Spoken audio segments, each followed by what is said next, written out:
Hey there. Tonight, we're not walking in the footsteps of lords or knights. We're moving quietly through the shadows, with the servants who made the castle run while rarely being seen. The scullery maid scrubbing before dawn. The spit boy turning meat until his arms go numb. The laundress with frozen hands. The guard pacing in silence while everyone else sleeps. This is their story. Not one of glory or grandeur, but of relentless work, aching limbs, and quiet strength. 10 lives, 10 days, all under one roof, but in entirely different worlds. If this kind of soft, grounded history helps you unwind, feel free to like the video and subscribe, but only if it truly brings you peace. And drop a comment letting me know where you're listening from and what time it is. I love seeing how far these quiet stories travel. So take a deep breath. Let the fire crackle. Dim the lights. And let's begin. Not with royalty, but with those who served beneath them. Good morning. You're awake. Not because you've had enough sleep. Don't be ridiculous. But because the stone floor you were using as a mattress has successfully leached the last bit of warmth from your body. Also, the cook stepped on you. Twice. That's just how your day begins when you're the lowest ranking life form in a medieval castle. Welcome to the thrilling career of a scullery maid. You are unpaid, unwashed, and largely unnoticed unless someone needs something cleaned or someone else to blame. You sleep beside the hearth because it's the only warm place in the kitchen, and by warm we mean marginally less cold than outside. Your bedding is a burlap sack filled with straw that has seen better decades. It smells like burnt fat, wet wood, and crushed ambition. Your shift, that's your one piece of clothing, is made of coarse, undyed wool that doubles as both pyjamas and uniform. It's been boiled maybe twice this year. Probably once. Possibly never. You rise before the sun. Before the roosters. Before God, it seems. Why? Because everything that needs to happen before the nobles wake, fire, water, bread, cleaning, is your responsibility. Technically not yours alone, but let's be honest, the other girls know how to hide when work is handed out. You haven't learned that trick yet. Or maybe you just weren't born slippery enough. The hearth is dead. The embers have gone cold overnight. That's bad. A scullery without fire is like a knight without armour.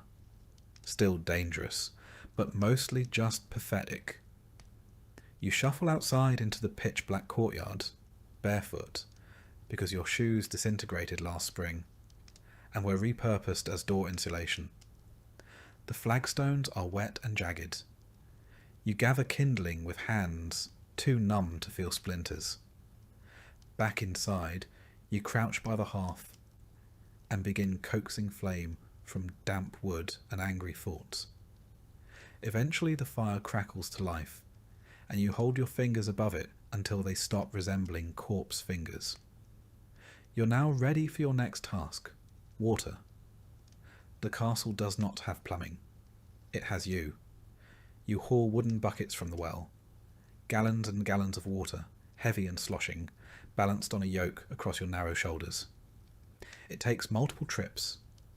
Your arms burn. Your back screams. Your knees wobble like boiled barley. And you haven't even reached breakfast yet. By the time the kitchen staff starts filtering in, yawning, stretching, scratching, you're on your 4th trip to the well. No one thanks you. No one even makes eye contact. You are furniture with legs, that's all. The cook bursts in like a thunderclap, in a bad mood. She's sweating already, barking orders, and armed with a wooden spoon that's been repurposed as a disciplinary device. She shouts something about the stew pot still being crusty. That's your cue to start scrubbing Again. You scrub pots until your knuckles bleed. No soap, of course. That's for rich people and sinners. You use ashes, sand, and lye. If someone remembers to make it, the lye burns. So does the ash, in its own gritty way.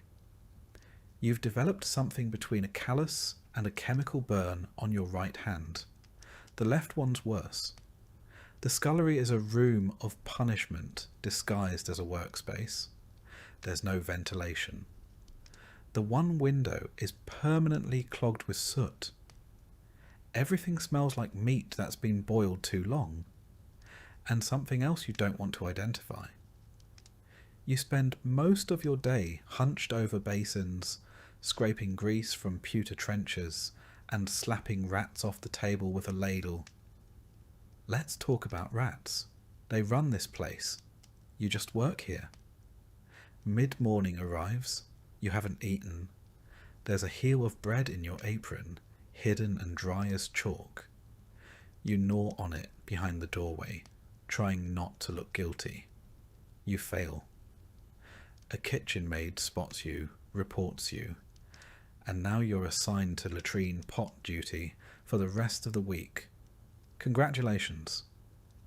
Later, you get promoted to onion duty, which is just a fancy way of saying cry professionally for 2 hours.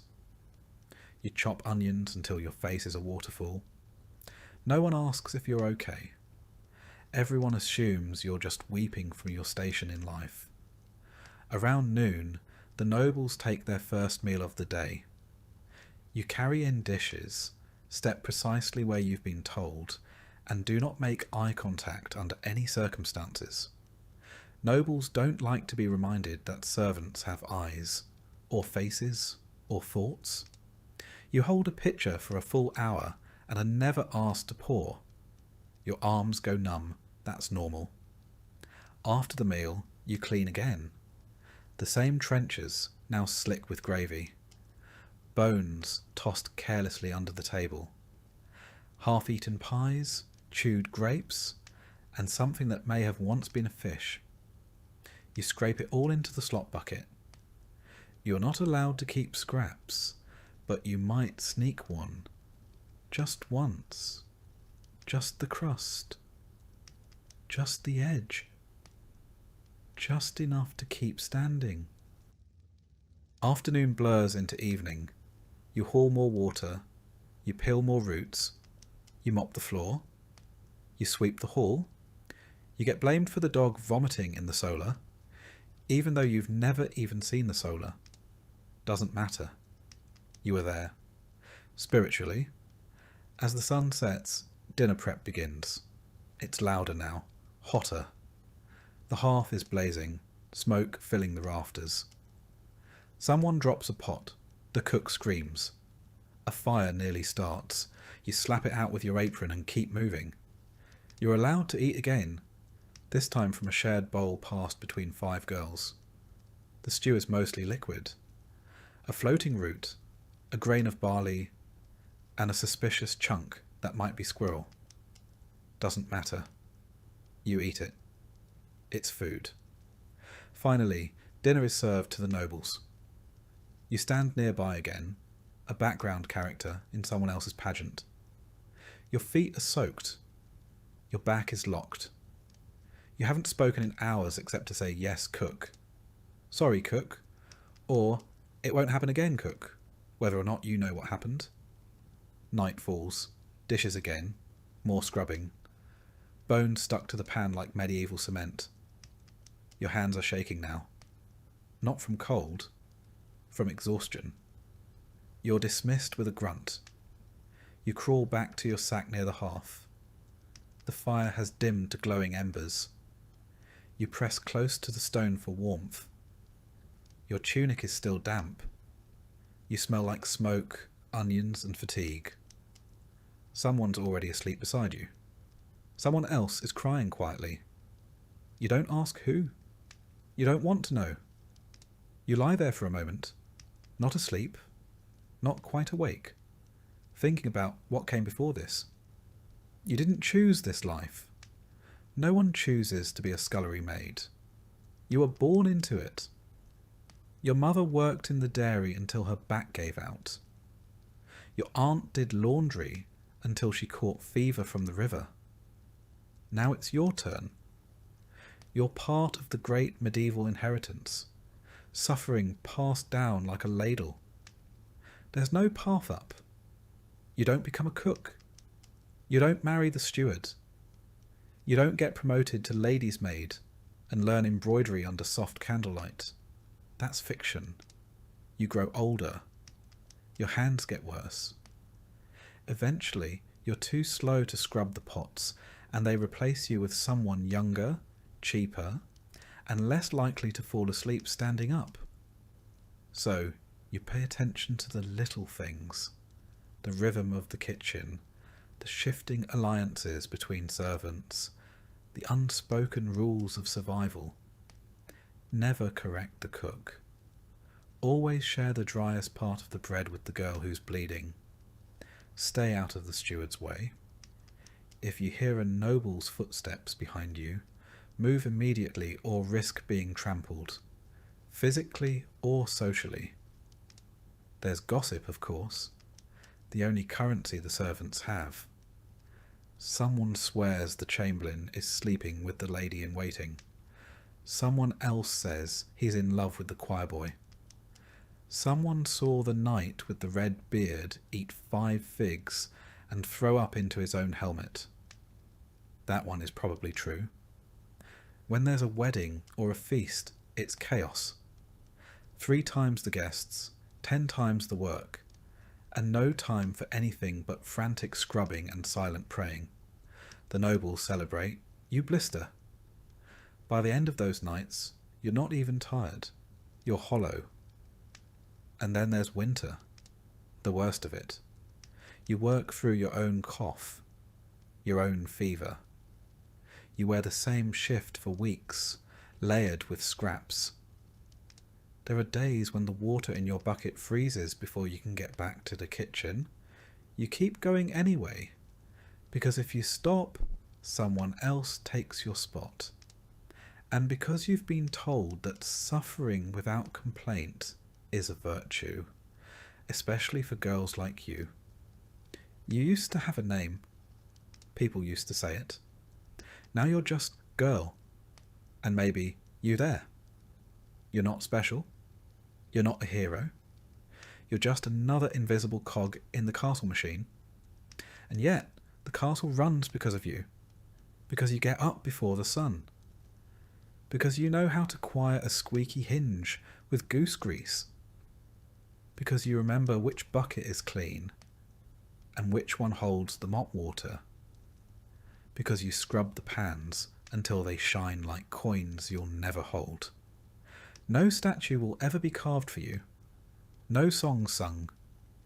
But if you disappeared tomorrow, the kitchen would fall apart in a week. You don't sleep well. You twitch. You ache. Your dreams are strange and half-formed. Sometimes of green fields, sometimes of boats sailing away, sometimes of nothing at all. You wake with your mouth dry and your arms heavy. Another day begins. Another day exactly like the last. And no one notices. Except maybe Lord Crumbs. You are the spit boy. Congratulations or condolences. It really depends on how much you enjoy rotating slowly in front of open flame while contemplating your life choices. You're somewhere between 8 and 12 years old, small enough to crouch under the hearth, old enough to not cry every time you burn yourself. You are either orphaned, sold, or your parents were very persuasive when it came to convincing you this was an opportunity. Your job is to sit on a stool, if you're lucky enough to have one, beside the great kitchen hearth and turn the spit. All day, slowly, clockwise mostly, until someone tells you otherwise. Sometimes you're told to stop. Sometimes you're told you were turning too fast or too slow, or that you weren't turning it with enough noble dignity. Once, someone accused you of cheekiness because you blink too often. It's hot. Hot in a way that feels unnatural. Like living inside a loaf of bread that's halfway through baking. Your cheeks are constantly flushed. Your hair is always damp. Your tunic, singed at the hem, smells like every type of meat that's ever passed through this kitchen. You used to like the smell of roasting duck. Now it gives you migraines. Burns. Constant. Blisters. Everywhere. The kitchen has no sympathy. You're just expected to get better at dodging. If you blister your palm, wrap it in a rag. If your eyebrows singe off, grow new ones. If you faint, try to land somewhere that won't spill anything. You don't get breaks. The meat doesn't care if your arms are tired. The fire doesn't care if you're sweating so hard it's dripping into your eyes. The nobles expect their roast goose to spin at the correct angle and pace, or heads will metaphorically roll, sometimes literally, depending on how drunk the steward is. On special feast days, the spit gets longer. Bigger birds, whole pigs. Once, an entire deer. It took 2 of you to turn it. Your partner had a lazy eye and a mean streak. He'd let go of the crank at random intervals, just to watch you panic. You haven't seen him in a while. Rumour has it he's been reassigned to the kennels. You hope the dogs are treating him fairly. You sit for hours in the same position. Your knees go numb. Your back knots up. One time, your foot fell asleep so hard you thought you'd gone lame. The steward called you dramatic and threw a turnip at your head. The kitchen is chaos. Shouting, boiling, clanging. People running into each other with trays of oysters and jugs of wine. You are the eye of the storm. Nobody thanks you. Nobody remembers you. But if that roast comes out uneven, someone will blame the boy who turned it. When the meat is finally declared done, you help pull it off the spit. Carefully. The fat sizzles. The grease drips. If you flinch, you get scolded. If you hesitate, you get slapped. Then it's on to the next roast, or the stew, or the pies, or the boiling cauldron that smells like fermented onions and despair. You don't really know what time it is, ever. Your entire life is firelight and hunger. Sometimes, if you're lucky, someone throws you a bone, literally, not a metaphor. A half-gnawed bone with just enough meat on it to pretend you had lunch. You eat it in the corner with your hands, hunched like a little animal, and then go back to turning. By late afternoon, the fire has turned your cheeks red, and your lips dry and cracked. Your hands are black with soot. You've inhaled so much smoke that you cough like someone 4 times your age. You're still rotating. You hear the sound of plates clattering, and nobles laughing in the hall above. You'll never go there. You're not allowed. That room is clean and bright and full of soft chairs and white bread. You exist so they don't have to. Eventually, the feasting ends. That doesn't mean you're done. It means you now get to help carry trays of half-eaten meat back down to the kitchen. You don't get to eat it. You carry it. You scrape bones into a slop bucket, rinse goblets, and drag the roasting spit into the scullery for cleaning. It's heavy. Your shoulder aches. You pretend you don't feel the blister bursting under your palm. Someone shouts that the Lord wants a roast prepared for his hounds. You start the process all over again. The dogs will eat better than you tonight. Again. It's late now. Your tunic is stuck to your skin. Your hair is stiff with grease. Your hands are shaking, and not just from fatigue, from hunger too. You finally get a bowl of pottage. It's thin, just boiled grain and a few soft turnips. You slurp it down in the corner. You don't talk to anyone. There's nothing to say. Everyone's too tired to pretend they're people. You clean the tools. Dull knives, the spit, the hooks. Everything must be spotless before the steward's rounds.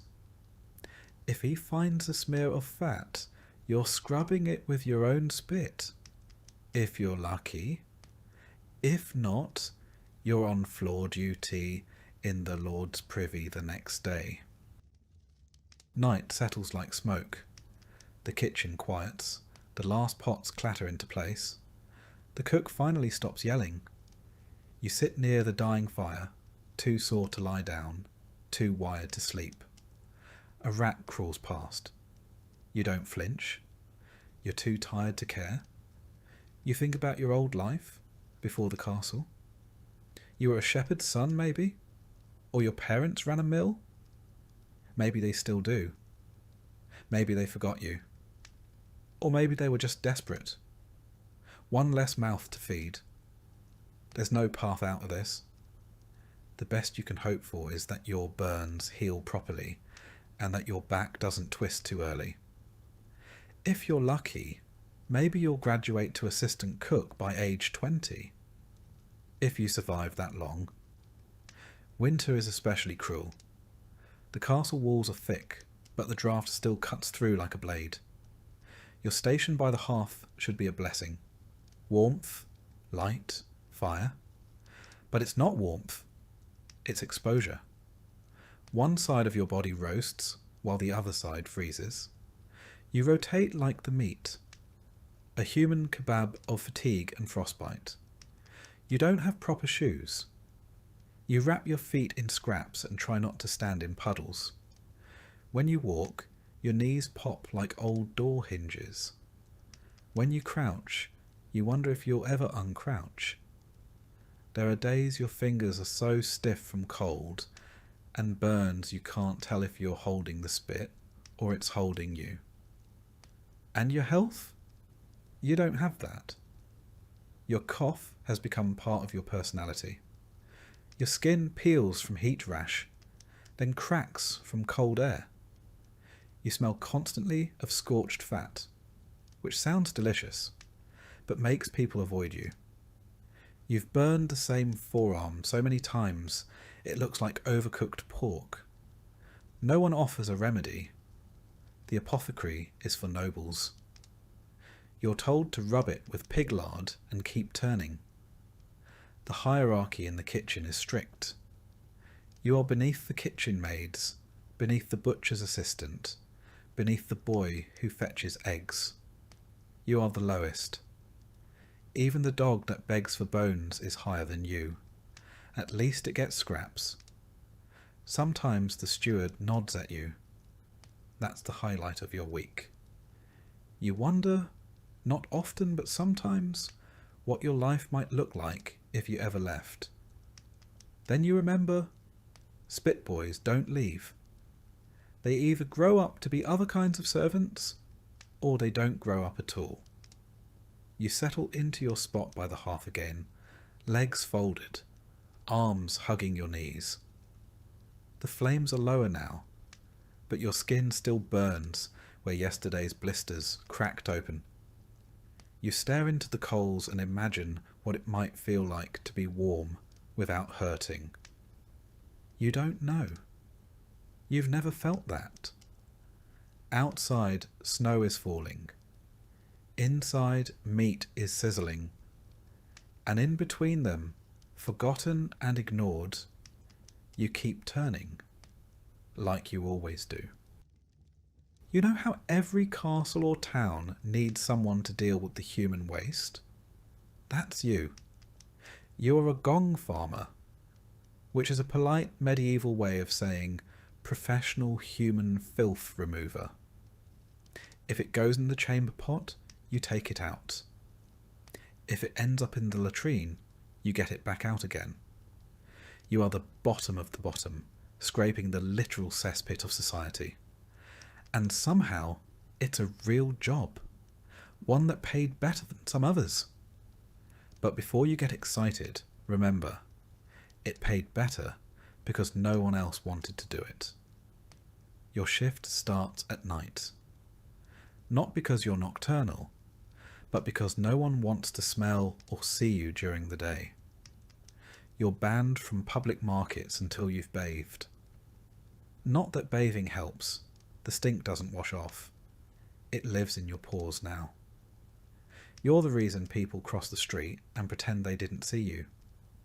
Your tools, a rake, a bucket, and a shovel. Your uniform, layers of thick wool stuffed with moss and whatever you can find to try and block the smell. It doesn't work. The smell finds a way. It always does. Your job is simple. Go to the cesspits. Dig out the compacted, fermented, semi-liquid remains of everything the castle or town has flushed into the earth for the last 6 months. And get it out before it overflows into the streets. You climb down into the pit. Yes, down. Ladder optional. Rope if you're lucky. The smell hits you like a brick wall dipped in sewage and fermented despair. It burns your eyes, coats your tongue, and makes you wonder what choices in life led you here. You breathe through your mouth, but it doesn't help. Now you can taste it. You descend slowly, boots squelching on the moist slope of decomposing waste. The pit is ankle deep in places, knee deep in others, and bottomless in imagination. You rake through it all. The recent stuff is bad, but the older layers? That's where the nightmares live. Grey sludge, black crusts, slick masses that burble and shift as if they're thinking about becoming sentient. You don't ask questions. You dig. And what are you digging through? Human waste, of course. Animal waste. Broken chamber pots. Straw soaked with fluids you'll never identify. Bits of food. Bits of cloth. The occasional dead rat. The occasional dead other thing. Once you found a chicken. You still don't know how it got down there. You buried it with some dignity. Sometimes, if you're lucky, you find coins, dropped from nobles who used the latrine in a hurry. You pocket them. You've earned it. Once your bucket is full, you haul it out. You dump it into your cart, an open wooden box on wheels that creaks like it resents you. You repeat this process 12 times. More if the castle's had a feast recently. And you always do it at night, under torchlight, because the people above don't want to see the cost of their comfort. You work in silence. No one talks in a cesspit. Once your cart is full of what medieval records gently call night soil, you roll it through the quiet streets. The wheels leave tracks. The air behind you wilts. If anyone sees you, they gag or mutter a prayer.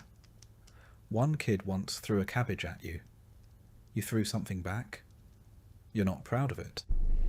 You head outside the town walls to the dumping grounds, usually near the fields. Because guess what? Waste gets reused. All that filth you collect? It becomes fertilizer. The very same nobles who won't look you in the eye are unknowingly eating vegetables grown in their own refuse. That's what you call medieval recycling. By early morning, you're done dumping, but not done working. You return to clean your tools, which means rinsing them in a pond that's already halfway ruined. You wash your boots, your clothes, your hands. It doesn't help. The stink clings. Your neighbours can always tell what shift you've worked. Some won't sit near you at meals. Some won't even share a table. You try not to let it get to you. You tell yourself it's honest work, important work. If you stopped showing up, the entire castle would flood in filth within the week. You're not a hero, but you're what stands between society and ankle-deep disaster. You eat alone, most days. Your bread tastes like ash. Not because it's burned, just because everything smells like ash, and worse now. You drink ale because the water's not safe, and because, frankly, being sober around your own job is a kind of masochism. Winter is the worst. Not because it's cold, though it is, but because everything freezes. The waste freezes. Your hands freeze. Your breath turns to steam, and then to regret. You've got to hack through icy crusts with a shovel just to reach the warm, steaming horror beneath. It's the only time you'll ever see something warm and be upset about it. Summer isn't better. Summer bakes everything. The stench gets airborne. Flies swarm. Wasps show up for reasons you don't understand. You sweat so much it soaks through your shoes. You've tried everything to mask the smell. Vinegar, crushed herbs, even rubbing yourself with mint leaves. All it does is make the stench floral. People joke about you behind your back. Smells like a gong farmer is an insult. Some people assume you're stupid. You're not. You know how to brace a ladder with one leg while hauling 40 pounds of waste up a rope with the other. You know which side of the pit is safer to stand on after rain. You know which torch oils don't explode when dropped into methane pockets. That's science. Or something like it. And here's the kicker. You make more money than most servants. Yep. This is one of the few medieval jobs that actually paid well. Not luxuriously. You still live in a one-room hut on the edge of town. But better than a cook's helper or a baker's boy. Because no one else wants to do what you do, ever. They'd rather starve than crawl through what you crawl through. That's your leverage, your curse, your wage. By night's end, you're done. You drag your empty cart back to the yard. You lean your shovel against the wall. You sit down on a log. Not because it's clean, but because it's there. You sleep outside when the smell gets too bad. Your wife, if you have one, insists. Your kids say you smell like boiled cabbage and sin. You can't argue. They're right. You close your eyes, but the scent stays. It always stays. You smell it even in your dreams. Your hands don't look like hands anymore. The skin is always cracked. The fingernails black from grime. No matter how long you soak them, the calluses stay. You've stopped trying to scrub them clean. The soap costs more than your dignity. You used to be able to smell flowers, grass, firewood, not anymore. Your nose is broken, not physically, but spiritually. All you can ever smell now is rot. If a cart of apples rolled past you, you'd think they'd gone off. You've been rewired. Sometimes the castle guards joke with you. They say things like, "Don't fall in," and laugh, like that's the first time you've heard it. You smile politely and pretend it's funny. Once, one of them shoved you near the edge of the pit for a laugh. You didn't smile that time. You have dreams, rarely, about becoming something else. A baker, maybe. A scribe. But when you wake up, your hands still smell like last night. And so you rinse your face, adjust your sackcloth tunic, and walk back to the pit. Because even in dreams, someone has to carry the bucket. As the sky turns grey and the roosters begin their song, you haul your last bucket, scrape your last shoe, and exhale into the morning. The castle will wake soon, oblivious. The nobles will relieve themselves into gilded bowls, unaware of what happens after. And you'll vanish into shadow again, like the stink you carry. That's your job, that's your role, that's your day. The gong farmer, cleaner of kingdoms, forgotten by all, remembered only by the flies. You wear shoes. That alone makes you higher in rank than 3/4 of the castle staff. They're stiff leather, curled at the toe, and they squeak when you walk, which is unfortunate, because silence is part of your job. You're the apprentice to the Chamberlain, which means you carry ledgers, memorize inventories, and pretend to understand what the words protocol and accountability really mean. You're not noble, of course. Don't get any ideas. You're a servant, but you're a servant with access. You enter rooms others only clean. You witness things most peasants couldn't spell. You fetch parchment, write numbers, and maintain calm when the Countess is screaming that her linens smell like goat. Your day begins before the Lords rise. You wake in the servants' hall near the good fire, the one not used for cooking rats or heating piss buckets.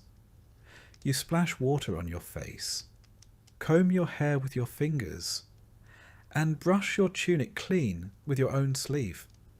Presentation matters. First task, candles. You walk the long hallways replacing the stubs with fresh tallow tapers. Beeswax is for the chapel and the great hall only. Everyone else gets the cheap stuff that smells faintly of sheep. As you move from room to room, you know anything out of place. That's your second job, to notice. If the salt cellar is low, you write it down. If the wine stock is 2 casks short, you investigate. If the chamber pot in the guest room is full, you find someone else to deal with it. You delegate downward. It's tradition. The Chamberlain is already awake, of course. He never sleeps, or so it seems. He's a narrow man with a sharp nose and sharper expectations. He smells faintly of ink and dried lavender. His robes are always spotless, and he always knows when you've made a mistake, sometimes before you make it. He speaks in lists. 2 bolts of woolen broadcloth, 4 barrels of lamp oil, 1 visiting friar with dietary demands bordering on heresy. You nod, write it all down, and pray you don't spill ink again. Last time you did, he made you recopy an entire month's ledger by candlelight, while the steward watched and chewed pickled herring directly into your ear. Your job is part clerk, part courier, part scapegoat. When the linens go missing, it's your fault. When the firewood is damp, it's your fault. When the Lord's hunting dog defecates in the guest stairwell, somehow, still your fault. Mid-morning is for inspections. You follow the Chamberlain through halls and chambers like a silent, scribbling ghost. He taps walls, lifts bed covers, tastes wine, sniffs rushes. You nod and record. You try not to sigh. Once you caught yourself yawning and spent the rest of the day organising dry peas by size and colour. You envy no one in this castle, except maybe the cook's dog, who at least gets to bark without consequence. Lunch is not a break. It's a logistical nightmare. Who eats what, when, and where? And who is seated 2 spots away from whom, so no one accidentally reignites a blood feud over pigeon pie. You carry seating charts, correct titles, and gentle reminders that Lady Cressida is no longer speaking to Lord Alric since the Lent wine incident. After the meal, the Chamberlain reviews accounts. You sit across from him in the solar, reading aloud each line item. Wax, fish, salt, horseshoes, ink, wool, barley, mead, soap, barley again. The list never ends. Occasionally he asks you for the weight of a cask, or how many loaves can be cut from a stone of flour.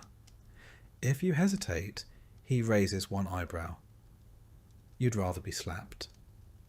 Then come the visitors, nobles from another estate, a wandering knight, some distant cousin who's somehow always between holdings. They arrive with trunks and egos and dietary needs. You show them to their chambers and take careful notes on what linens they receive. Not because anyone will thank you, but because someone will absolutely blame you when they vanish. You're also responsible for the castle's keys, or more accurately, for fetching them. The armoury key, the wine cellar key, the upstairs wardrobe key that fits nowhere but is still important. You carry them in a pouch tied tightly to your belt, and you touch them reflexively like prayer beads. Losing them would be a career-ending scandal, possibly a beating, possibly exile, possibly worse, permanent latrine duty. By late afternoon, the lists have turned to logistics. A shipment of salted herring is late. A bolt of velvet has gone missing. A priest drank too much and is asleep on the chapel floor. The kitchen is out of vinegar. The stables need more hay. The steward has opinions. You listen, you nod, and you draft a polite response in the chamberlain's hand. Sometimes you draft love notes. Yes, really. There's a noble lady who insists on communicating only via letters. She dictates them to you behind a curtain while feeding her lapdog strawberries soaked in cream. You write what she says, edit out the madness, and deliver the wax-sealed nonsense to a knight who blushes like a baker's oven every time he opens one. Evening approaches. Candles again. You pass through the halls with a taper and a snuffer, relighting what's gone out, trimming what's burned too low. The halls are quieter now. The nobles drink, the servants breathe, and you are somewhere in between, not invited to either world, but required in both. You check on the guest rooms again, fluff the rushes, straighten the curtains, ensure that no one has died, spilled wine, or eloped without proper documentation. By now your feet hurt, your head pounds, and your fingers are stained with wax and ink.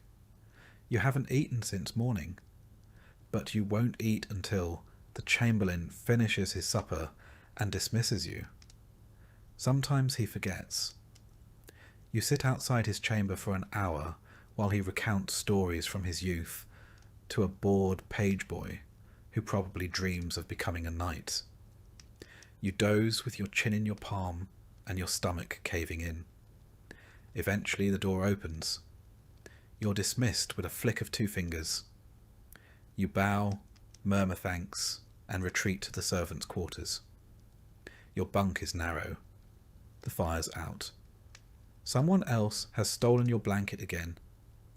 You lie down, still half-dressed, and stare at the ceiling. You wonder if this is what power smells like. Tallow, ink, sweat, and lavender. You used to think working near the nobles would be exciting, that you'd hear secrets, learn how power works. You've heard the secrets, all right, mostly about hemorrhoids, stolen pastries, and who thinks whom is insufferable. As for power, it's just more rules, more ways to fail. The Chamberlain says you're learning discipline. What you're learning is exhaustion. What you're learning is how to be invisible, indispensable, and ignored at the same time. You've become fluent in silence, skilled in being present but forgettable. There's talk of promotion. Maybe one day you'll be assistant to the steward, or manage the cellar books. Maybe. More likely, you'll keep doing this until your back gives out or your eyes go bad from reading numbers by candlelight.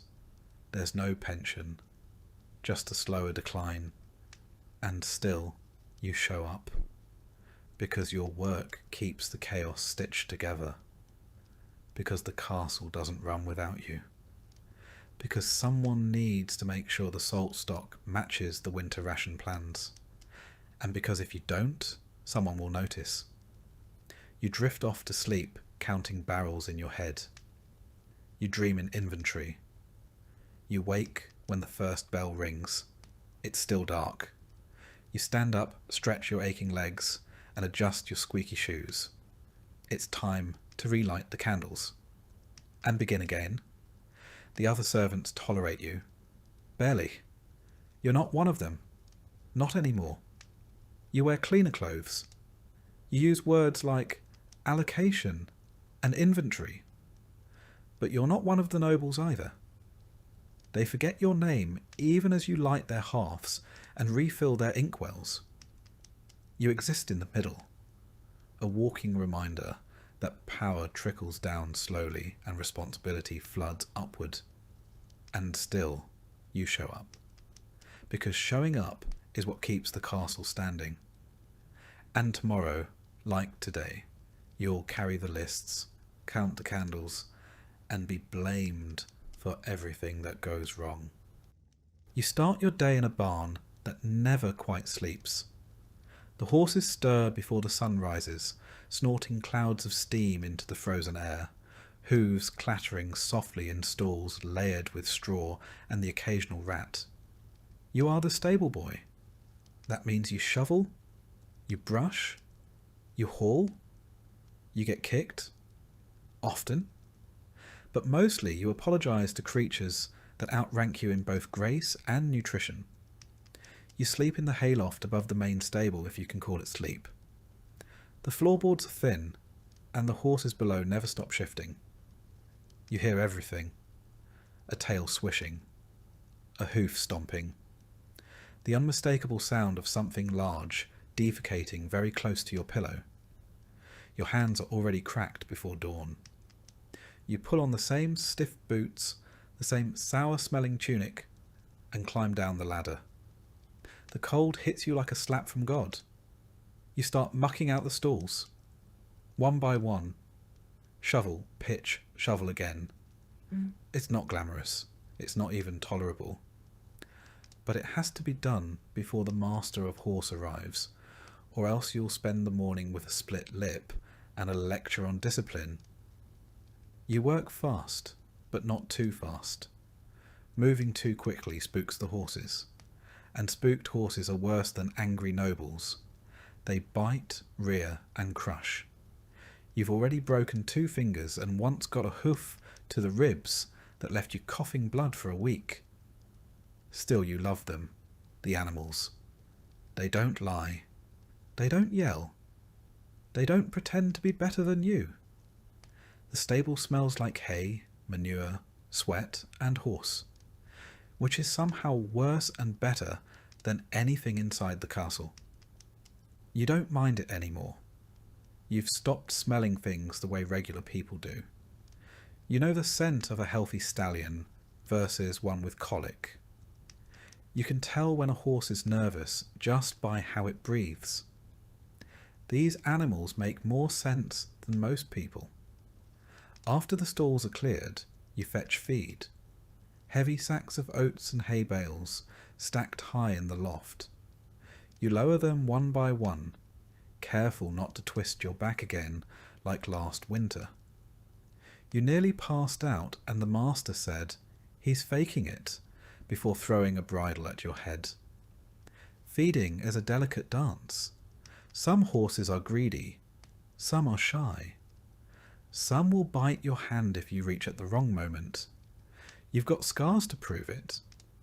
You pat their necks, check their hooves, and whisper nonsense to keep them calm.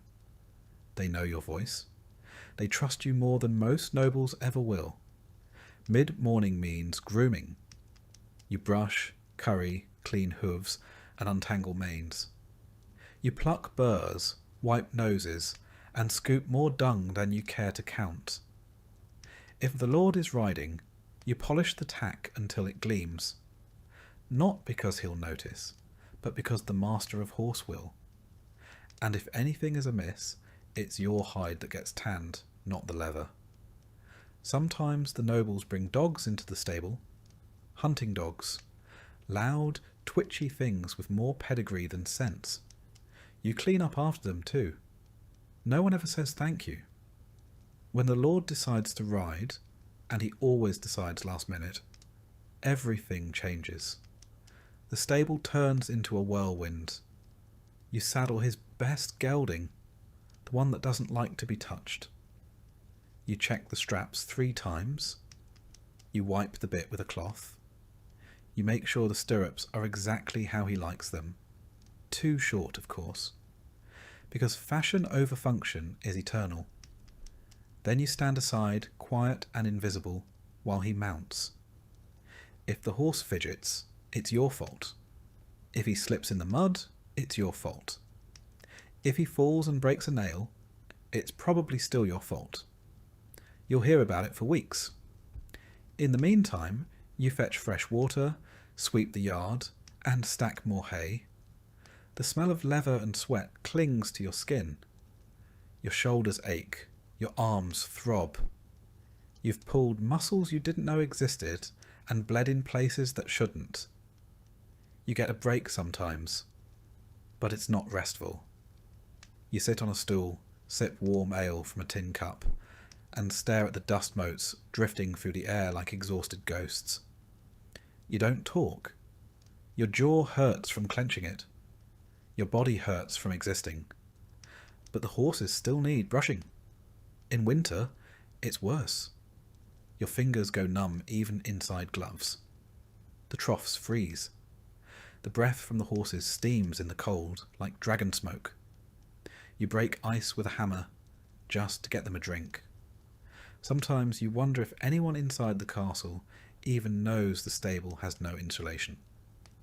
In summer, you're a walking blister. You sweat through your tunic, your shirt, your soul. Evening arrives with flies. Clouds of them. They gather in the corners of the stable, buzzing like tiny curses. You swat them away half-heartedly while cleaning out the last stalls. One of the older mares has soiled her bedding 3 times today. She's nervous. Bad weather is coming.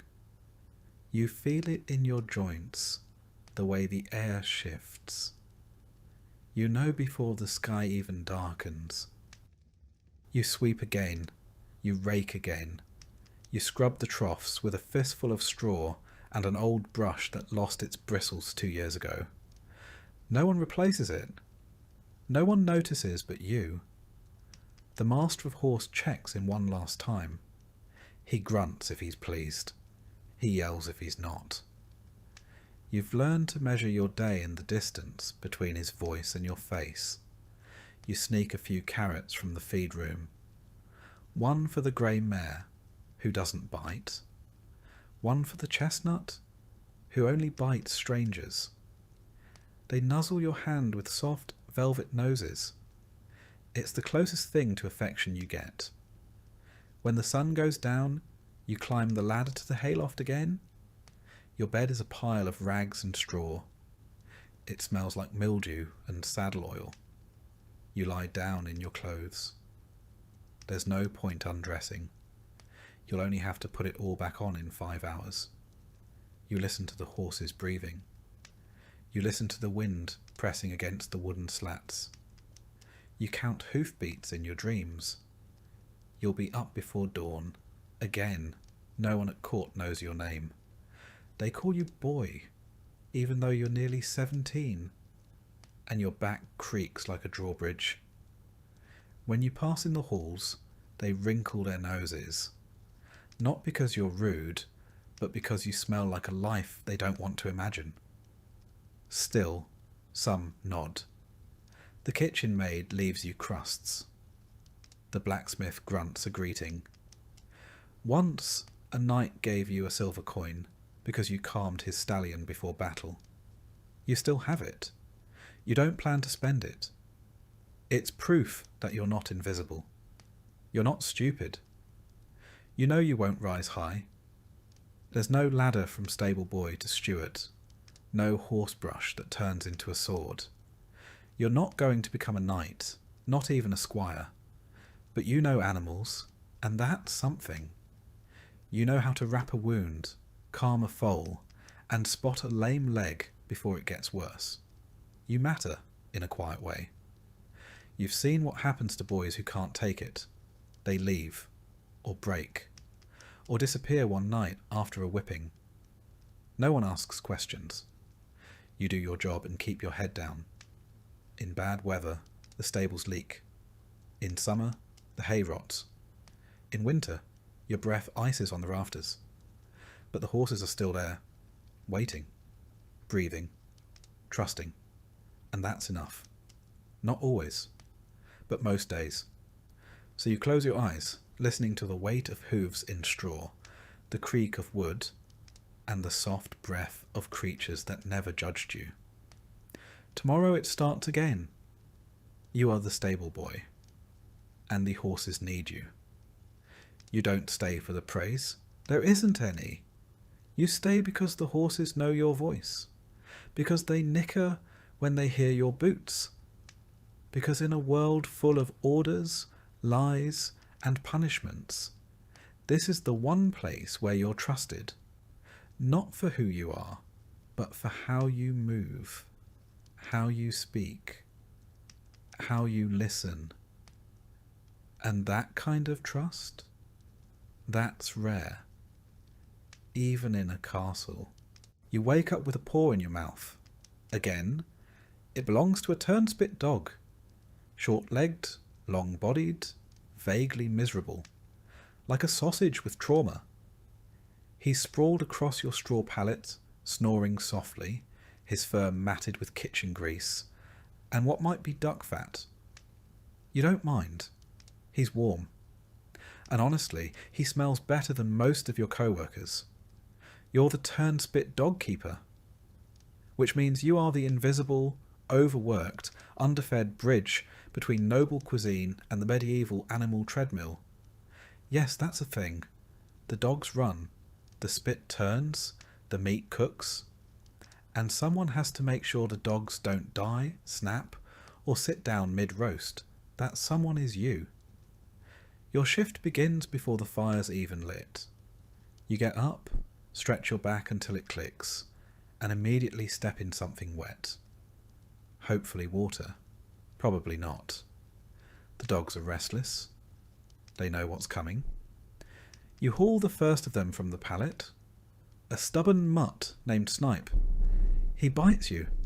Lightly. You deserve it. He's been on spit duty 3 days in a row. You rub his ears, mutter an apology, and lead him into the kitchen. The fires are already smoking. The cook is yelling about Swan again. You open the turnspit wheel. It looks like a hamster wheel, if hamsters weighed 30 pounds and had job-related trauma. Snipe crawls in. You latch the gate behind him. He starts walking. The spit begins to turn. The roast, boar maybe, begins to spin. Now you watch. You time, you bribe, you beg. The trick is keeping them moving without pushing them too hard. If the dog slows down, the roast cooks unevenly, and the cook throws things. Hot things, sharp things, emotional things. If the dog stops completely, the spit jerks, the meat slips, and you spend the rest of the morning being told that you've ruined Christmas. It's May. There are 4 dogs. You rotate them like wheels on a cart. 2 on duty, 2 resting. But none of them really rest. They just whine, twitch, and gnaw on old bones in the corner, while you rub their legs and whisper encouragements like you're raising canine gladiators. You clean the wheels too. Not because anyone tells you to, but because they squeak loud enough to make the cook's temples throb. You learnt that lesson last month, when a squeal mid-banquet earned you a ladle to the forehead. Sometimes the Lord himself walks through. He doesn't speak to you, just nods vaguely toward the meat and compliments the earthy flavour. That's your sweat, and probably some dog hair. You're welcome. Feeding the dogs is another gamble. They're not supposed to eat scraps from the noble table, but you do it anyway. No one wants to run on an empty stomach, and dried peas aren't exactly performance fuel. So when no one's looking, you slip them bits of goose fat or crusts soaked in gravy. They love you for it, until one of them bites your thumb off, which almost happened last week. burns are common. Your forearms look like parchment. The kitchen is a furnace. Even in winter, it's a wall of smoke, heat, and shouting. In summer, it becomes a punishment from God. The fire never goes out. Not really. Even at night, it smoulders. And you sleep nearby, just close enough to be useful, just far enough to be forgotten. You've inhaled so much ash that your snot comes out black. Your cough sounds like a dying bellows. Your eyes are permanently red, which at least hides the tears. You used to think dogs were cheerful, loyal, friendly. Now you know better. These are working dogs, bred not for companionship, but for endless mechanical endurance. They don't want affection, they want your bread. And if you're late feeding them, they organise a rebellion. You once walked into the wheel room to find 3 of them sitting in a circle, chewing your shoe. No one taught you how to train them. You just learned by trial, error, and blood loss. You keep a stick nearby. You don't like using it. You really don't. But sometimes they refuse to run. Sometimes they dig in their paws and stare at you with the eyes of an animal who knows it's part of a joke it can't understand. You've named them all. Snipe, Button, Maud, Guts. Guts is the mean one. He only likes you when you feed him bacon grease. Otherwise he growls like a brewing storm and snaps at your ankles when he's off duty. You think he sees the world the same way you do. Tired, greasy, and full of smoke. Once, a noble child wandered into the kitchen. She pointed at the dog wheel and said, "Look, a spinning puppy." You smiled. Then her tutor yanked her away and glared at you like you'd exposed her to something indecent. You didn't say a word. You never do. At some point, you realise your posture's changed. You walk hunched now, from years of ducking under low beams, crouching beside dog pens, and carrying iron spit still hot from the fire. Your hands are covered in calluses and burns. Your knees ache when it rains. You're 17. You used to dream of being a falconer. You thought maybe you'd train birds, walk through forests, wear a leather glove and squint at the sky like you understood something. Now you can't even hear birds over the constant drumming of paws in a wheel. When you do get a moment alone, you sit by the back door, just out of sight. You let one of the dogs curl up next to you, usually Maud, the quiet one.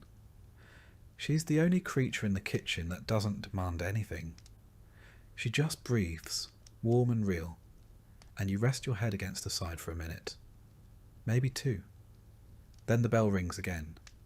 More meat, more spinning. No one thanks the dog. No one thanks you. At night, you scrub the grease from your arms with sand and prayer.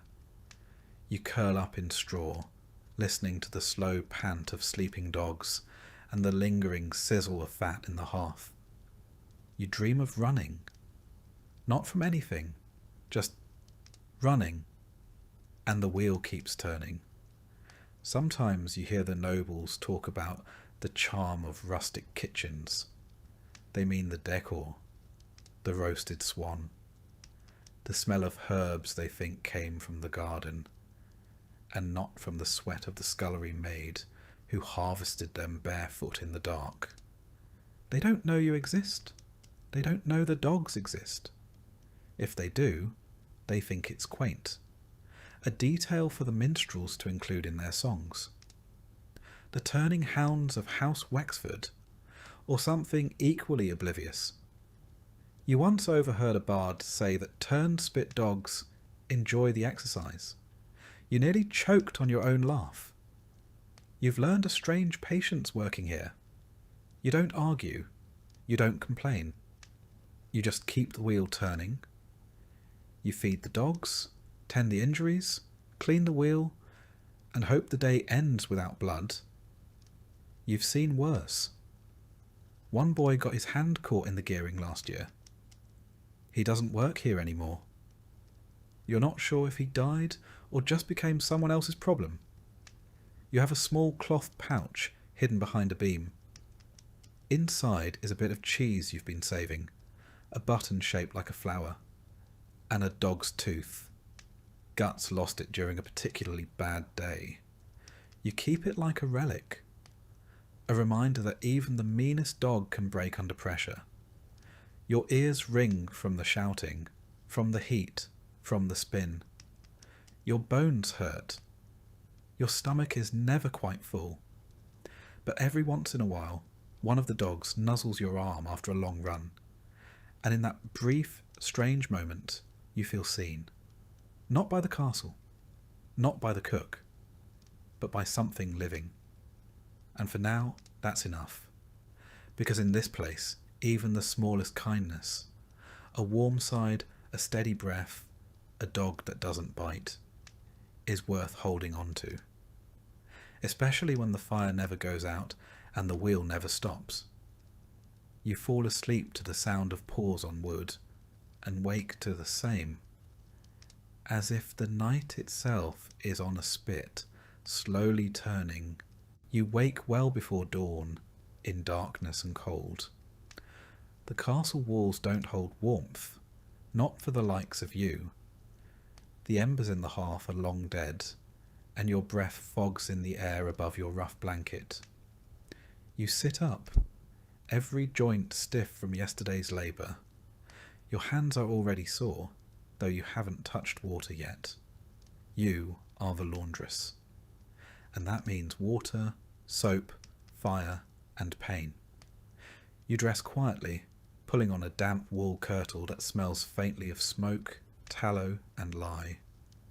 The apron goes over it, stained and stiff with salt from old sweat and splashes of boiled linen water.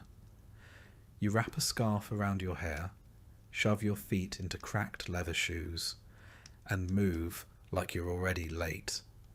Because you are.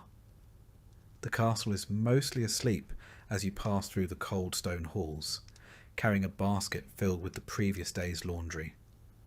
Shirts yellowed with sweat, underthings damp with fear, linen napkins stained with wine or worse.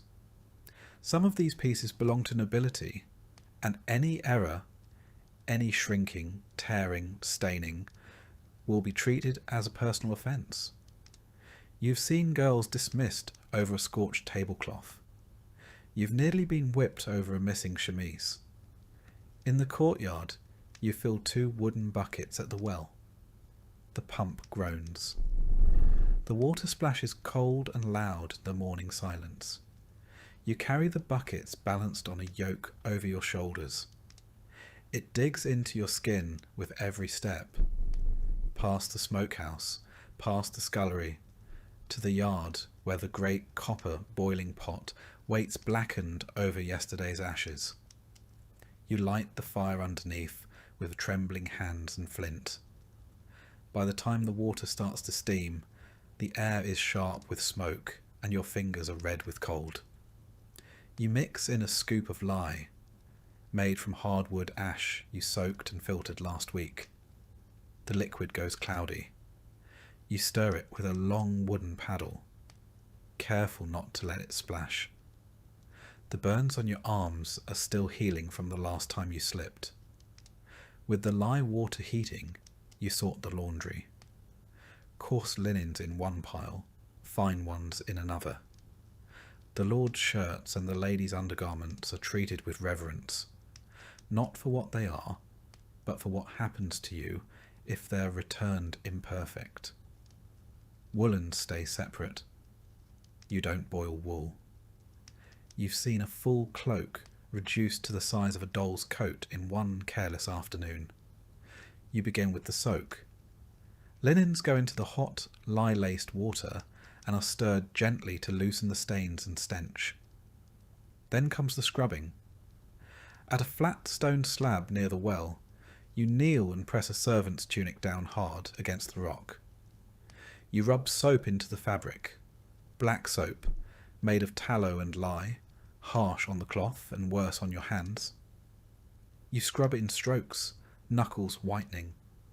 The stone is rough and the cloth is heavy, waterlogged and stubborn. When you dunk it into a barrel to rinse, the water clouds instantly. You smile faintly. Progress. The rinse water is cold. So cold your fingers go numb within minutes. You work anyway, switching hands, clenching them to keep the blood moving. Every now and then, you blow on your fingers and flex your wrists, but it barely helps. You think of other women, the scullery maid, the wood carrier, and know they're cold too. It doesn't make you feel better. It just reminds you you're not alone. Once the worst of the dirt is out, you haul the linens to the stream that runs behind the outer wall. There, in the shallows, you beat the larger items, sheets, tablecloths, with a wooden paddle. You swing and smack and swing again, the water splashing up your sleeves. Every blow knocks out dirt. Every splash soaks your skin. You can barely feel your knees in the mud. Around you, a few washerwomen from the village do the same. No one speaks. No one needs to. The only sound is water, wood, and the occasional sigh. When the linens are beaten, rinsed, and twisted dry by hand, a process that leaves your shoulders screaming, you drape them over bushes or on long ropes strung between trees. In summer, they dry in the sun. In winter, you hang them near the hearth, praying they don't catch fire. Damp fabric and open flames make uneasy neighbours.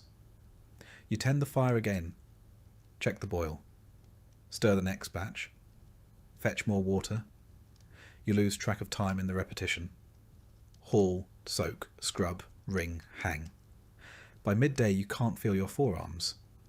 By afternoon, your lower back is a knotted rope. There's a moment, though, when the lady's veil comes clean, a stubborn wine stain finally gone.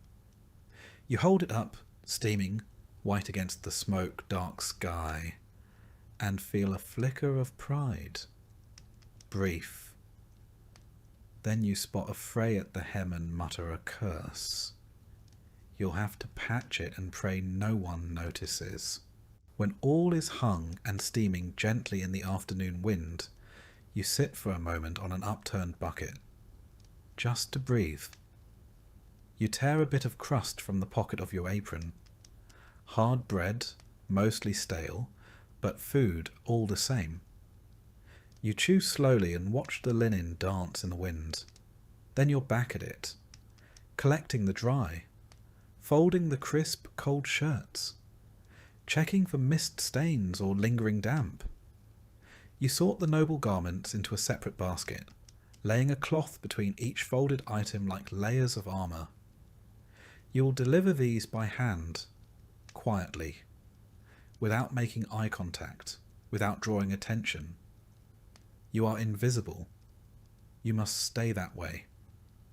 At the kitchen door, you exchange a nod with the scullery maid, who smells like fish and onions and exhaustion. Inside, the cook shouts something about missing cloths. You wordlessly pass her a folded bundle of kitchen rags. She grunts her thanks. You leave before she can remember your name. The last stop is the Lord Solar. You knock. A servant answers. You hand him the basket with a practised bow. He doesn't thank you. He closes the door. Your hands are raw. Your neck aches. Your back feels twisted. But nothing is stained. Nothing is missing. That means today was good. You return to the laundry yard to put out the fire, empty the tubs, and rinse the soapstones. A sheet has blown loose and lies half in the mud. You grab it before anyone sees. It's only a little dirty. You'll wash it again tomorrow. You don't complain. There's no point.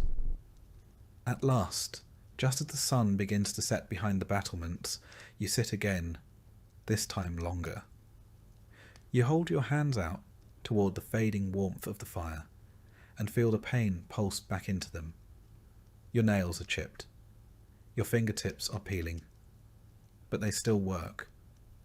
In your apron pocket, you carry a scrap of linen, a torn piece from a ruined towel. You've been sewing it into a handkerchief in quiet moments. There's no time for that tonight, but just knowing it's there gives you something that belongs only to you. You eat in the servants' hall, pottage, bread, warm ale. You eat quickly, quietly, eyes low. Then you return to your pallet near the chimney. Your shift is over. Tomorrow will be the same. Water, soap, fire and pain. But tonight you sleep. When all is hung and steaming gently in the afternoon wind, you sit for a moment on an upturned bucket, just to breathe. You tear a bit of crust from the pocket of your apron. Hard bread, mostly stale, but food all the same. You chew slowly and watch the linen dance in the wind. Then you're back at it, collecting the dry, folding the crisp, cold shirts, checking for mist stains or lingering damp. You sort the noble garments into a separate basket, laying a cloth between each folded item like layers of armour. You will deliver these by hand, quietly, without making eye contact, without drawing attention. You are invisible. You must stay that way. At the kitchen door, you exchange a nod with the scullery maid, who smells like fish and onions and exhaustion. Inside, the cook shouts something about missing cloths. You wordlessly pass her a folded bundle of kitchen rags. She grunts her thanks. You leave before she can remember your name. The last stop is the Lord Solar. You knock. A servant answers. You hand him the basket with a practised bow. He doesn't thank you. He closes the door. Your hands are raw. Your neck aches. Your back feels twisted.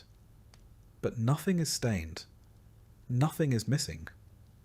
That means today was good. You return to the laundry yard to put out the fire, empty the tubs, and rinse the soapstones. A sheet has blown loose and lies half in the mud. You grab it before anyone sees. It's only a little dirty. You'll wash it again tomorrow. You don't complain. There's no point. At last, just as the sun begins to set behind the battlements, you sit again, this time longer. You hold your hands out toward the fading warmth of the fire, and feel the pain pulse back into them. Your nails are chipped. Your fingertips are peeling. But they still work. In your apron pocket, you carry a scrap of linen, a torn piece from a ruined towel. You've been sewing it into a handkerchief in quiet moments. There's no time for that tonight, but just knowing it's there gives you something that belongs only to you. You eat in the servants' hall, pottage, bread, warm ale. You eat quickly, quietly, eyes low. Then you return to your pallet near the chimney. Your shift is over. Tomorrow will be the same. Water, soap, fire and pain. But tonight you sleep. You've seen this before. If she rolls too much, she could twist something inside. You throw open the stall and grab her halter. She thrashes, nearly catches your leg, but you hold on. You tug her up, walk her in tight circles. Her eyes roll white. You keep whispering, keep moving. A stable master shows up eventually, curses, and takes over. You step back, shaking. Your arms are covered in dirt and spittle. Your tunic is ripped. But she's standing now. That's something. You return to your rounds. 2 new guests have arrived. Their horses are skittish from the road. You soothe them as best you can. Soft words, firm hands. One of them nips your sleeve. Another stomps and misses your toe by a hair. You fill troughs again, fetch more hay, sweep the aisle for the 3rd time. You mend the torn girth strap with twine and a bone needle. It's not pretty, but it will hold. The sun sinks behind the outer wall. The wind picks up. You close the stable doors, hang the lanterns, and check each horse one last time. You rub noses, check hooves, refill water buckets. You pat Smoke's neck, avoid Gorse's teeth, and scratch behind Willow's ears.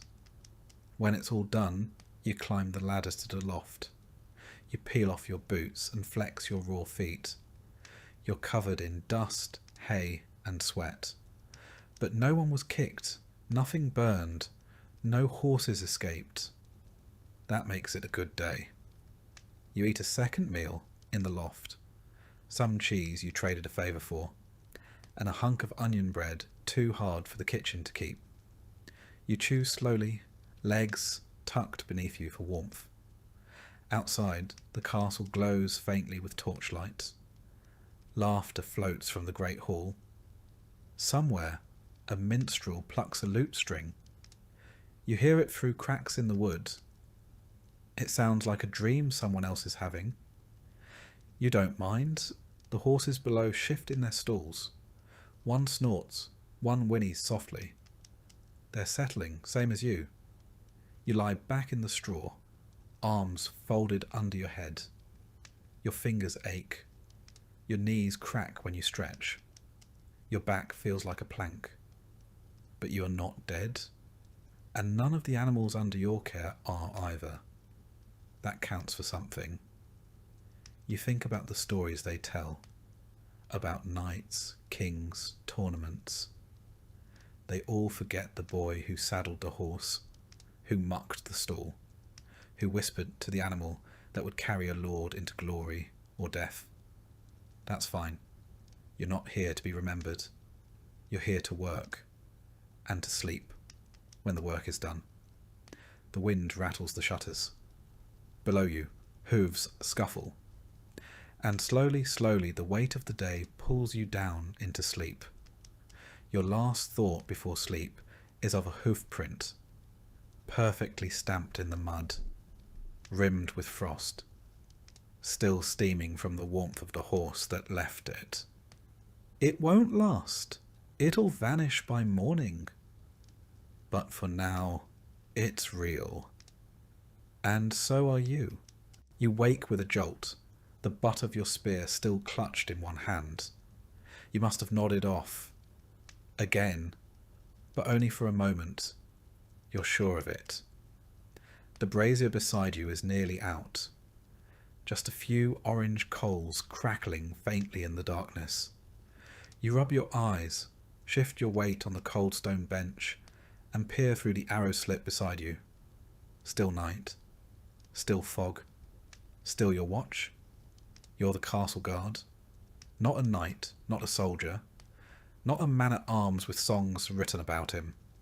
Just a guard. You stand, you wait, you freeze. And if something goes wrong, you're the first to die. It's your second night shift this week, and your knees already ache. You roll your shoulder, feel the bruise from yesterday's training drill. A wooden blade slammed into your side hard enough to rattle your ribs.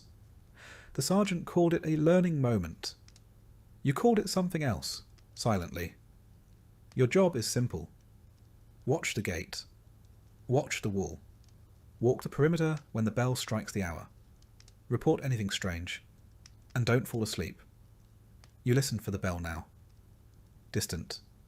Muffled. Probably 5 hours till dawn. The wind whistles through the murder holes overhead, sharp and steady. You pull your cloak tighter. The wool is thin and doesn't help much, but it's all you're issued. Your breath fogs in the torchlight, curling into the stillness like smoke from a dying fire. You stretch your legs and walk a slow circle around the gatehouse interior. The stone floor is slick with old condensation and soot from the torches. You know every crack, every uneven flagstone. You've paced it too many times to count. At the outer parapet, The wind hits harder. Your cloak flaps against your legs. The courtyard below is quiet. A lone dog sniffs around the kitchen door. Somewhere, a drunk stumbles out of the barracks latrine, mumbling a tune and failing to close the door behind him. You don't call down. Not your problem. Not tonight. You check the iron hinges on the main portcullis. Still locked, still rusted. Still your responsibility if it jams when it's needed most. You run your gloved hand down the edge. It's freezing to the touch. You think about the day shift. Better in some ways. Sunlight, warmth, people to talk to. But during the day there's shouting, drills, inspections. At night you're alone, forgotten. Except if someone breaks in. Then suddenly everyone remembers the night guard. Back inside, you take your seat again. You tilt your head and rest it briefly against the cold stone wall. Your helmet's off. Too heavy for hour 7 of nothing. You rest your hand on your spear like it's a staff or a crutch. Maybe both. You hear something. A sound just beyond the gate. Not a voice. Not quite a footstep. You stand too fast. Your knees complain. You move toward the door. Grip your spear. Hold your breath. It's nothing. A bird, maybe.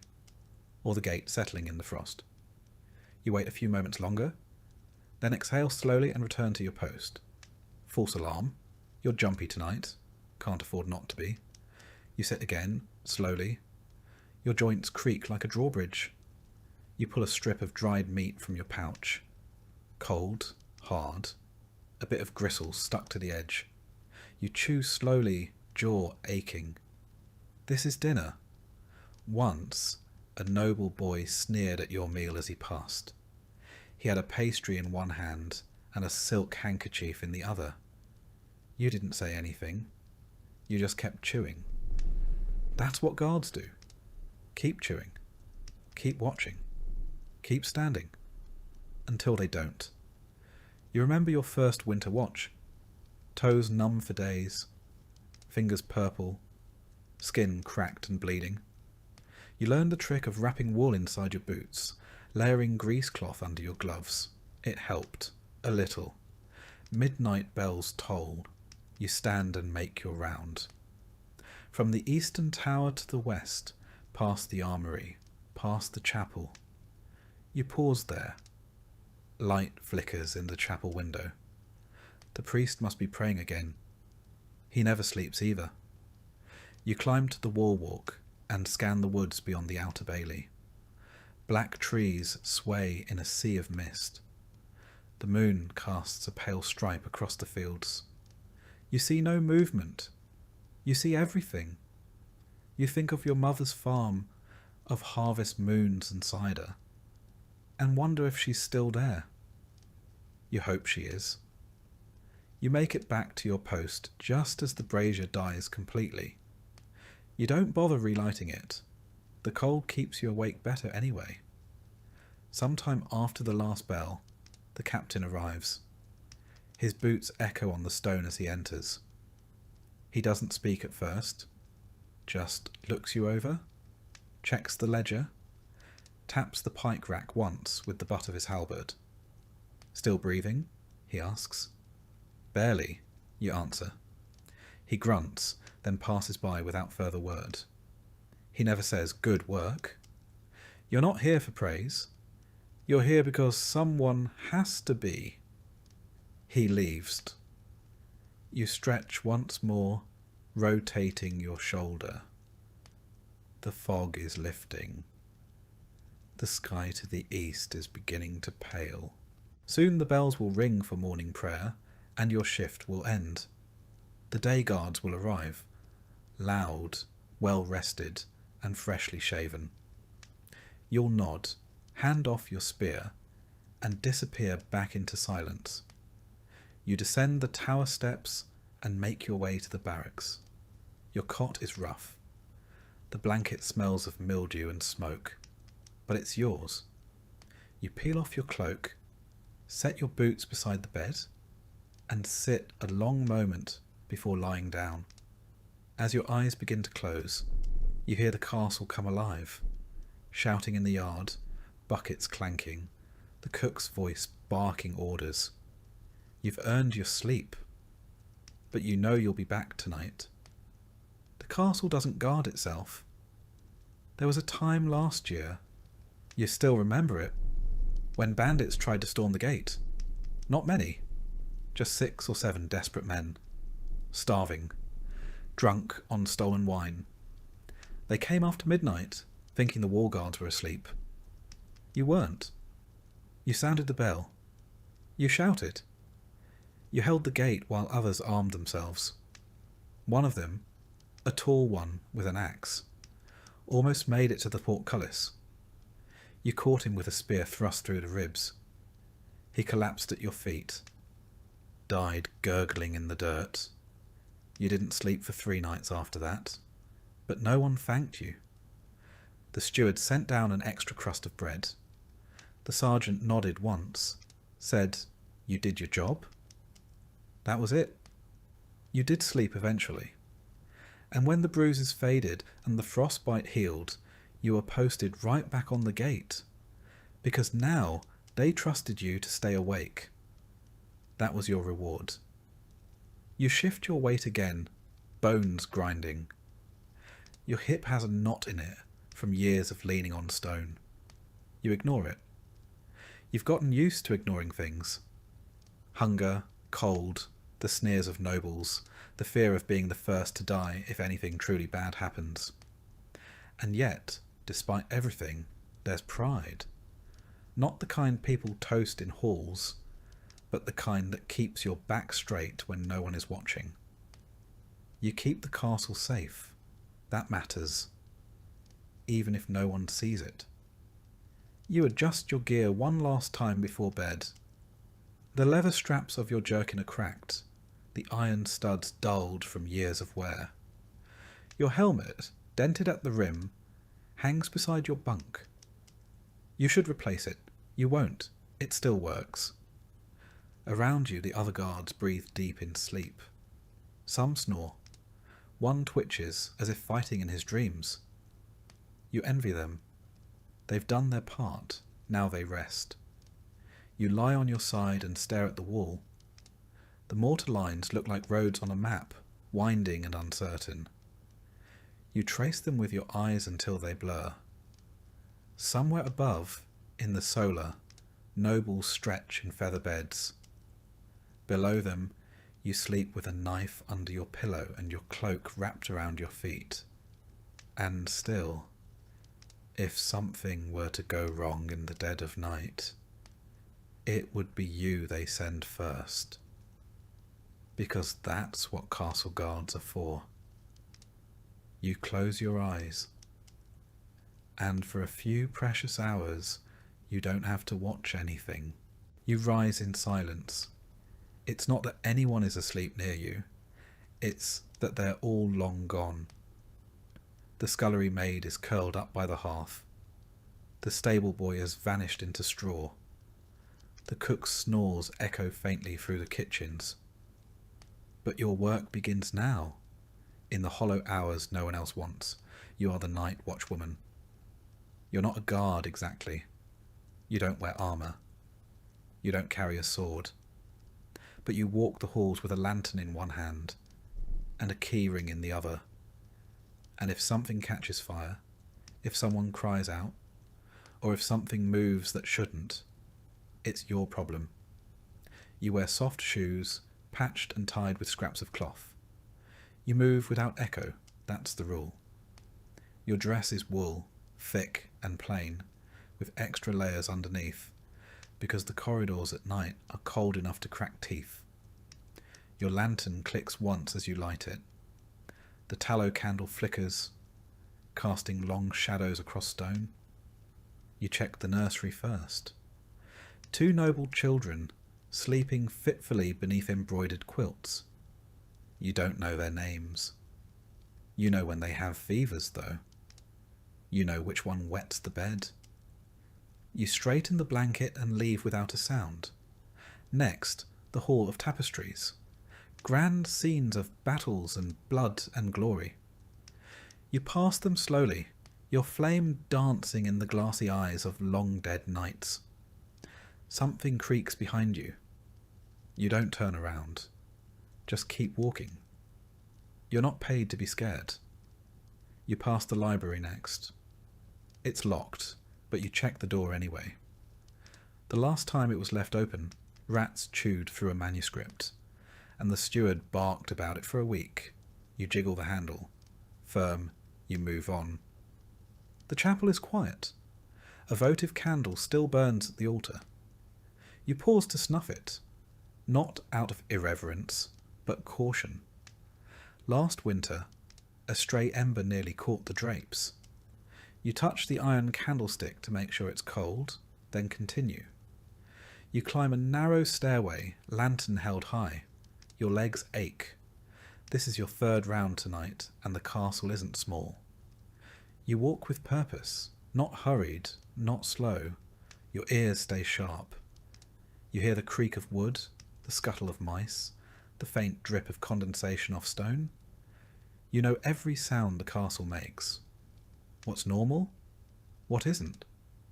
In the east wing, you find a window open. That's not right.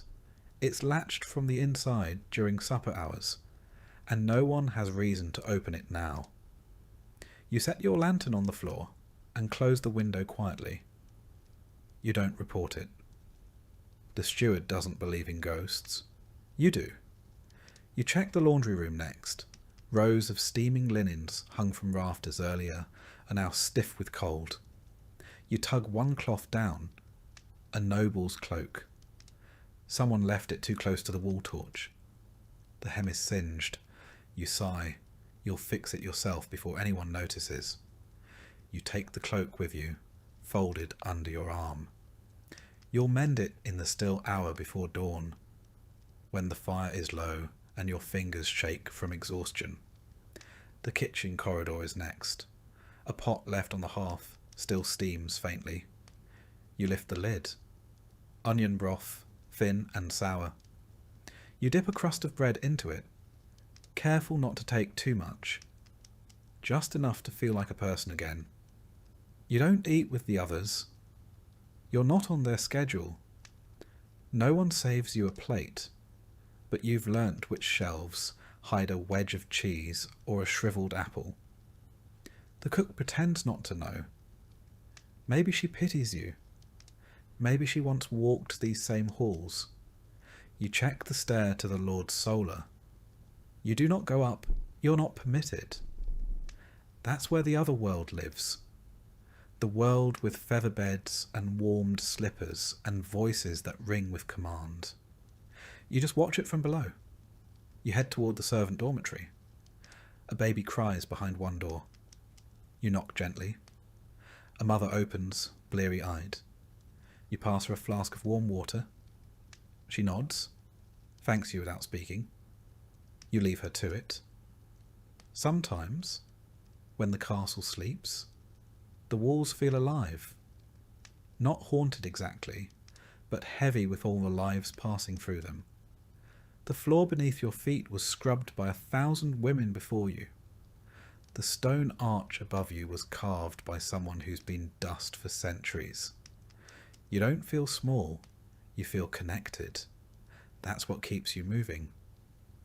You take your final round just before dawn. The lantern is low now. You tilt it to coax out more light from the stub of candle, but there's not much left. The flame flutters, casting dancing shadows along the hallway walls. You pass through the lower storerooms, eyes peeled for anything out of place. This is where the rats come, where a spark could start a fire that would eat the whole castle. You pause by the armory door. It's cracked. That's wrong. You step inside, heart quickening. You don't have a weapon. Just your keys. Just your voice. You scan the racks. Swords, pikes, axes, all accounted for. You check the back wall. Nothing. No one. A draught must have nudged the door, or someone left it unlatched. Still, you shut it firmly and slide the bolt home. Back at your seat near the kitchen hearth, you finally let yourself rest. You set the lantern beside you, unwrap the cloak you carried, and pull out needle and thread. The mending takes time. Your stitches are slow, but even. You've done this before. You finish just as the bells toll for morning prayer. The castle stirs. A door creaks. Someone groans. Another day begins. You fold the cloak. You return it to its peg. You climb to your cot above the linen stores, barely more than a shelf. You tuck your legs beneath your skirt, curl into yourself like a letter unopened, and close your eyes. The castle breathes around you. You sleep. There are moments in the middle of the night when you forget the hour entirely. The castle exists out of time, its own little world of shadow and draught and silence. The walls breathe, the rafters creak. You've learned to tell which sound means loose timber and which means wind. You carry a small pouch of salt in your apron, not for seasoning, for protection. The old cook told you once that evil things dislike salt, that if you ever saw something that didn't belong in the halls, you should throw it at its feet. You've never had to, but the pouch stays. In the east corridor, near the old chapel, there's a patch of stone colder than the rest. No matter the season. You step over it every time. Just a habit. No one talks about it. Sometimes a nobleman's mistress will be out late, slipping from one chamber to another. You pretend not to see. You keep your eyes down, your keys quiet. Secrets are not yours to keep, but they are yours to carry. You once caught the steward himself stealing candles, taking them from chapel stores to light his own hearth in winter. He locked eyes with you, said nothing. Neither did you. But a week later, you found a thick blanket folded on your cot. No explanation. You never mentioned it. These are the quiet trades of castle life. The unspoken debts and wordless bargains, made not in coin but in silence and stitches. And you are fluent in them. In the quietest part of the night, just before the birds begin to stir, you sometimes pause beneath the great window overlooking the courtyard. You let the lantern hang low just for a moment, and you look up. The stars shimmer, hard and cold and far beyond reach. But they're always there. No matter what happened that day, no matter what burns or breaks, the stars return. You think of your mother's stories. She used to say the night had ears, that it listened to the women who worked while others slept. And maybe it does. You've whispered your share of wishes into its stillness, most of them practical, none of them answered. Still, the watching comforts you. You take a slow breath, stretch your aching arms, and begin walking again. The same halls, the same locks, the same long shadows. Because someone has to. Because someone always has. And tonight, as always, that someone is you.